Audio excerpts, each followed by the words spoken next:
എല്ലാവർക്കും സുഖാണെന്ന് വിശ്വസിക്കുന്നു. ഡെയിലി അപ്ഡേറ്റിലേക്ക് എല്ലാവർക്കും സ്വാഗതം. നാളെ മെയ് 13-ാം തീയതിയും തുറന്നുള്ള ദിവസങ്ങളിലും നിങ്ങൾ ശ്രദ്ധിക്കേണ്ട വളരെ പ്രധാനപ്പെട്ട ചില അറിയിപ്പുകളാണ് ഈ ഒരു വീഡിയോയിൽ നിങ്ങളുമായി പങ്കുവെക്കുന്നത്. വീഡിയോയുടെ വിശദാംശങ്ങളിലേക്ക് കടക്കുന്നതിന് മുമ്പ് കൂടുതൽ ആളുകളിലേക്ക് ഇൻഫർമേഷൻ എത്താൻ വേണ്ടി തീർച്ചയായിട്ടും ഒന്ന് ലൈക്ക് ചെയ്തിട്ട് കാണുക.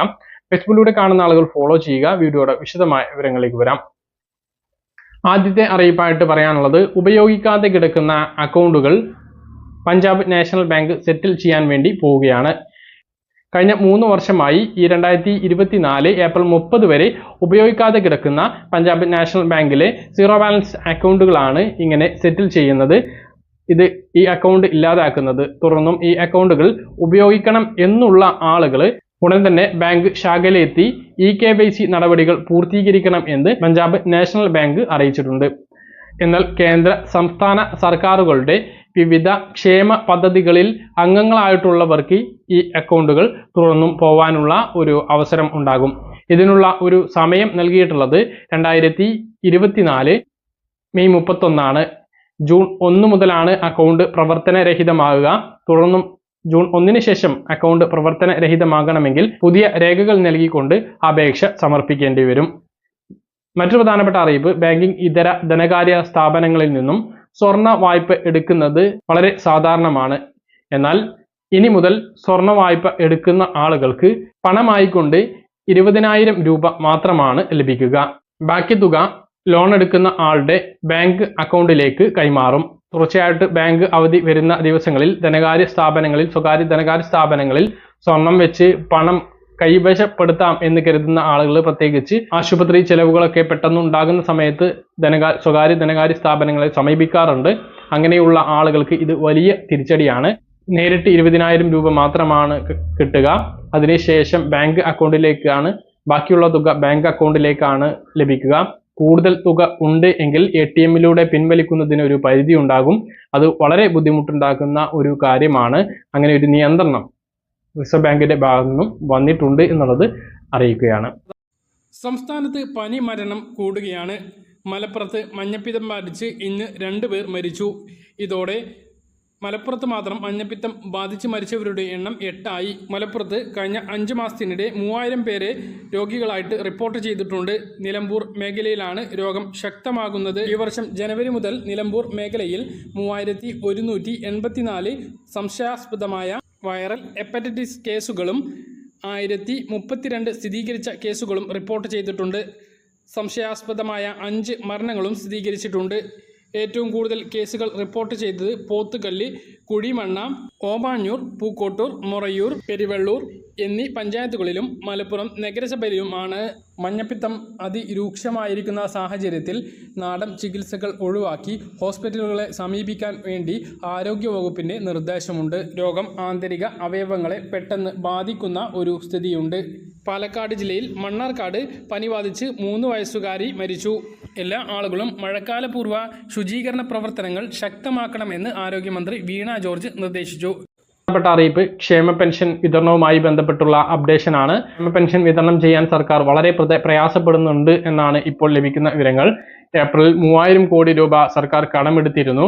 പക്ഷേ ഈ മെയ് മാസത്തിൽ സർക്കാർ സർവീസിൽ നിന്നും സ്കൂളുകളിൽ നിന്നും വിരമിക്കുന്ന അധ്യാപകർക്കും സർക്കാർ ജീവനക്കാർക്കും വിരമിക്കൽ ആനുകൂല്യം നൽകുന്നതിന് 5000 കോടി രൂപക്ക് മുകളിൽ വേണം എന്നുള്ളതാണ്. ആ ഒരു സാഹചര്യത്തിൽ സഹകരണ ബാങ്കുകളിൽ നിന്ന് കൺസോർഷ്യം രൂപീകരിച്ച് 2000 കോടി രൂപ സമാഹരിച്ചുകൊണ്ട് പെൻഷൻ വിതരണം ചെയ്യാനായിരുന്നു സർക്കാരിന്റെ ശ്രമം. എന്നാൽ വെറും 835 കോടി രൂപ മാത്രമാണ് സഹകരണ മേഖലയിൽ നിന്നും ഇപ്പോൾ സർക്കാരിന് ലഭിച്ചിട്ടുള്ളത്. അത് 1 മാസത്തെ പെൻഷൻ വിതരണം ചെയ്യാൻ തന്നെ തികയില്ല. 900 കോടി രൂപയാണ് 1 മാസത്തെ ക്ഷേമ പെൻഷൻ 65 ലക്ഷത്തോളം ആളുകൾക്ക് വിതരണം ചെയ്യാൻ വേണ്ടിയിട്ട് വേണ്ടത്. അത് തികയാത്ത സാഹചര്യത്തിൽ ഒറ്റ മാസത്തെ പെൻഷൻ ആയിരിക്കും മെയ് മാസത്തിൽ ലഭിക്കുകയാണ് എങ്കിൽ ഉണ്ടാകുക. ഇതുവരെ മെയ് മാസത്തെ ഒരു പെൻഷൻ വിതരണവുമായി ബന്ധപ്പെട്ട ഒരു അറിയിപ്പും വന്നിട്ടില്ല. ഏപ്രിൽ മാസം മുതൽ അതാത് മാസത്തെ പെൻഷൻ വിതരണം ചെയ്യും എന്ന് ധനമന്ത്രി നേരത്തെ വ്യക്തമാക്കിയിരുന്നു എങ്കിലും അത് ഈ വർഷവും നടപ്പിലാവാൻ സാധ്യതയില്ല. ഇങ്ങനെ വഴുകി പോകും എന്നുള്ളതാണ്. ഇപ്പോഴുള്ള 6 മാസത്തെ കുടിശ്ശിക 10 മാസമോ 12 മാസമോ, അതായത് 1 കൊല്ലಕ್ಕೆ കുടിശ്ശികയാവുന്ന ഒരു സ്ഥിതി ഉണ്ടാകുമോ എന്ന ആശങ്കയുണ്ട്. ഇപ്പോൾ നമുക്കറിയാം, കെട്ടിട നിർമ്മാണ തൊഴിലാളി പെൻഷൻ വാങ്ങുന്ന ആളുകൾക്ക് 13 മാസമായിട്ട് പെൻഷൻ കുടിശ്ശികയായി കിടക്കുകയാണ്. ക്യാൻസർ രോഗികൾക്ക് കഴിഞ്ഞ 8 മാസമായിട്ട് പെൻഷൻ ലഭിക്കുന്നില്ല. ആശ്വാസ കിരണം പെൻഷൻ പദ്ധതി നൽകാത്തതിന്റെ അടിസ്ഥാനത്തിൽ മനുഷ്യാവകാശ കമ്മീഷന്റെ ഇടപെടൽ ഉണ്ടായിരുന്നു. അത് ഉടനെ നൽകാനുള്ള ഒരു നടപടി സ്വീകരിക്കണം എന്ന് മനുഷ്യാവകാശ കമ്മീഷന്റെ ഉത്തരവ് വന്നിരുന്നു. ഈ ഒരു അവസ്ഥയിലേക്ക് ക്ഷേമ പെൻഷനും പോകുമോ എന്നുള്ള ആശങ്കയാണ് നിലവിലുള്ളത്. ഇപ്പോൾ ഒരു മാസത്തെ പെൻഷൻ ലഭിച്ചാലായി, അതിൽ കൂടുതലൊന്നും പ്രതീക്ഷിക്കരുത് എന്നാണ് ക്ഷേമ പെൻഷനുമായി ബന്ധപ്പെട്ട് നിങ്ങളെ അറിയിക്കാനുള്ളത്. ക്ഷേമ പെൻഷൻ വിതരണം ചെയ്യാനാണ് 2023 ഏപ്രിൽ 1 മുതൽ 2 രൂപ പെട്രോളിനും 2 രൂപ ഡീസലിനും സെസ് പിരിച്ചു തുടങ്ങിയത്. മറ്റു സംസ്ഥാനങ്ങളെ അപേക്ഷിച്ച് 2 രൂപ കൂടുതലാണ് പെട്രോളിനും ഡീസലിനും. ഇപ്പോൾ നമുക്കറിയാം, ഒരു ഭിന്നശേഷിക്കാരൻ പെൻഷന് അർഹനായിരിക്കും. അവന് ഇരുചക്ര വാഹനത്തിൽ അദ്ദേഹത്തിന് ഓട്ടാൻ കഴിയുന്ന രൂപത്തിലുള്ള 4 ചക്രം പിടിപ്പിച്ച ഒരു വാഹനത്തിന്, അങ്ങനെയുള്ള വാഹനങ്ങൾക്ക് ഇന്ധനക്ഷമത മൈലേജ് കുറവായിരിക്കും. ആ വാഹനവുമായിട്ട് പെട്രോൾ പമ്പിൽ പോയിട്ട് പെട്രോൾ അടിക്കുന്ന സമയത്ത് 2 രൂപ അധികം നൽകണം. എന്തിനാണ്? ക്ഷേമ പെൻഷൻ നൽകാൻ, ഭിന്നശേഷിക്കാർക്കുള്ള പെൻഷൻ നൽകാൻ, വാർദ്ധക്യകാർക്കുള്ള പെൻഷൻ നൽകാൻ. ഇതിന് ദിവസവും അദ്ദേഹം എപ്പോഴൊക്കെ പെട്രോൾ അടിക്കുന്നുണ്ടോ ആ സമയത്തൊക്കെ 2 രൂപ അധികം നൽകണം. പക്ഷെ ആ ആൾക്ക് തിരിച്ച് പെൻഷൻ കിട്ടുന്നുണ്ടോ? അതോട്ട് ഇല്ലതാനും. അങ്ങനത്തെ ഒരു അവസ്ഥയാണ് സംസ്ഥാനത്തുള്ളത് എന്നുള്ളത് വളരെ ആശങ്ക ഉണ്ടാക്കുന്ന കാര്യമാണ്. നമ്മുടെ ഈ ഒരു പ്രതിസന്ധിക്ക് കാരണം കേന്ദ്രം സാമ്പത്തികമായി ഞെരുക്കിയത് കൊണ്ടാണ് എന്നൊക്കെ സംസ്ഥാന സർക്കാർ പറഞ്ഞിരുന്നു. എന്നാൽ കേന്ദ്രം ആര് ഭരിക്കണം എന്ന് തീരുമാനിക്കുന്ന നിർണായകമായിട്ടുള്ള ഒരു തെരഞ്ഞെടുപ്പ് നടക്കുമ്പോൾ ഒരു പ്രതിപക്ഷ മുഖ്യമന്ത്രി കൂടിയായിട്ടുള്ള, രാജ്യത്തെ ഏക കമ്മ്യൂണിസ്റ്റ് മുഖ്യമന്ത്രിയായിട്ടുള്ള നമ്മുടെ സംസ്ഥാന മുഖ്യമന്ത്രി പിണറായി വിജയൻ ഇപ്പോൾ വിദേശ യാത്രയിലാണ്. ഔദ്യോഗിക പരിപാടികൾക്ക് പോയിട്ടില്ല. ടൂറിന് വേണ്ടിയിട്ട് കുടുംബാംഗങ്ങളോടൊപ്പം പോയിരിക്കുകയാണ്. ഇപ്പോഴും 4 ഘട്ട ഇലക്ഷൻ ബാക്കിയാണ്. സംസ്ഥാനത്തിന്റെ മുഖ്യമന്ത്രിക്ക് രാജ്യത്തെ ഏത് സംസ്ഥാനത്തിലായാലും പ്രചരണത്തിൽ വലിയ സ്വാധീനം ചെലുത്താൻ കഴിയും. നമുക്കറിയാം, ഡൽഹി മുഖ്യമന്ത്രി ജയിലിലായിരുന്നു. അദ്ദേഹം ഇറങ്ങിയതിന് ശേഷം അദ്ദേഹം ഡൽഹിക്ക് പുറമെയുള്ള സംസ്ഥാനങ്ങളിൽ കൂടി പ്രചരണം നടത്തുന്നത് നമ്മൾ കാണുന്നുണ്ട്. അത് വലിയ സ്വാധീനം ഉണ്ടാക്കുന്നുണ്ട് എന്നുള്ളതും വാസ്തവമാണ്. അപ്പൊ കേന്ദ്രത്തിനെതിരെ കേന്ദ്രം നമ്മെ കുടുക്കി നമുക്ക് പണം തന്നില്ല എന്നൊക്കെ പറയുമ്പോഴും കേന്ദ്രം ആര് ഭരിക്കണം എന്ന് തീരുമാനിക്കുന്ന നിർണായകമായ ഒരു തിരഞ്ഞെടുപ്പിൽ നമ്മുടെ മുഖ്യമന്ത്രി വേറൊരു രാജ്യത്ത് അവധി ആഘോഷിക്കുകയാണ് എന്നുള്ളത് വളരെ പ്രയാസമുണ്ടാക്കുന്ന ഒരു കാര്യം തന്നെയാണ്. അപ്പോൾ ഇപ്പോഴത്തെ സാഹചര്യത്തിൽ പെൻഷൻ പൂർണ്ണമായിട്ടും പെട്ടെന്നൊന്നും ലഭിക്കില്ല എന്നുള്ളത് തന്നെയാണ് പറയാനുള്ളത്. നാളെ മുതൽ റേഷൻ വിതരണം വീണ്ടും സജീവമാവുകയാണ്. അതുമായി ബന്ധപ്പെട്ട അറിയിപ്പുകൾ നോക്കാം.